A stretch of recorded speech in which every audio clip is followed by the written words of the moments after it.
அனைவருக்கும் வணக்கம். நீங்கள் நம்ம சேனலுக்கு புதுசுன்னா பக்கத்தில் இருக்கிற பெல் பட்டன் அமைத்தி சப்ஸ்கிரைப் பண்ணிக்கோங்க. தொடர்ந்து எல்லா வீடியோக்களையும் நீங்கள் பார்க்கலாம். ஐயா, எல்லாருமே போராட்டத்தில் கலந்துக்கிட்டாங்க. ஆனால் இந்த டபுள் டக்கர் மட்டும் வீட்டிலே இருக்கு. வீட்டிலேயே போய் அள்ளிட வேண்டியதுதான். சார், அந்த அம்மா பயங்கர காமெடி பீஸு. ஐயா, நான் பார்க்காத காமெடி பீஸா? யாருக்கிட்ட என்ன நடக்க போகுதுங்கிறத பொறுத்திருந்து பாரு. டபுள் டக்கரோட வீட்டுக்கு வந்தாச்சு. அடி, வேலைக்காரங்களாம் எங்கே போனாங்க? யாரையுமே காணுமே. மேடம் மேடம், அது என்னது? வாட்ச்மேன் பாதிரி போயிட்டு ஓடி வர்றான். நெல்லு நிறையா போலீஸ்காரங்க வந்திருக்காங்க. என்னது, போலீஸ்காரங்க வீட்டுக்கு வந்திருக்காங்களா?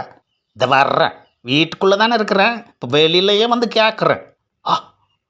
டபுள் டக்கர் வீட்டை விட்டு வெளியில் வந்து வாசல்லையே நின்றுக்கிட்டு இருக்குதியா, நம்மளை வரவேற்கிற மாதிரி. நாம் வருவோங்கிறது அந்த அம்மாவுக்கு நல்லாவே தெரியும்.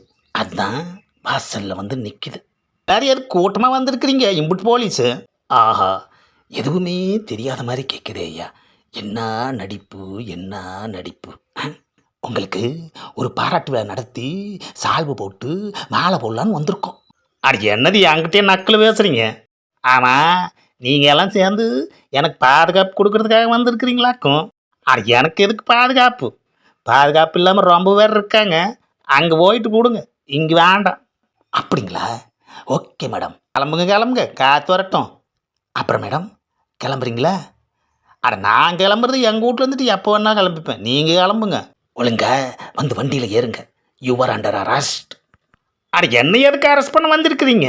உங்கள் கட்சி நடத்துகிற முற்றுகை போராட்டத்தில் பிரச்சனை எதுவும் வராமல் இருக்கிறதுக்காக முன்கூட்டியே முக்கியமான ஆளுங்களை தூக்கி உள்ளே போடுறோம். புரியுதா? அதனால தான் கூட்டத்தில் உங்களை தேடணும், நீங்கள் இல்லை. அதனால தான் நேராக வீட்டுக்கு வந்திருக்கோம். அது நான் யார் தெரியுமா?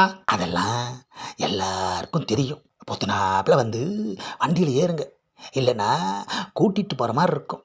ப்ரெஸ்காரங்கெல்லாம் எப்போன்னு எதிர்பார்த்துக்கிட்டே இருக்காங்க. சார், அந்த அம்மாவுக்கு பப்ளிசிட்டினா ரொம்ப பிடிக்கும். தேவையில்லாததெல்லாம் மைக்கு முன்னாடி வளரிக்கிட்டே இருக்கும். இதையெல்லாம் கேட்கணுன்னு இந்த நாட்டு மக்களோட தலை விதி. அடந்த போலீஸ்காரங்களோட தாங்க முடியலையே. ஏம்மா, உங்களோட விடவா?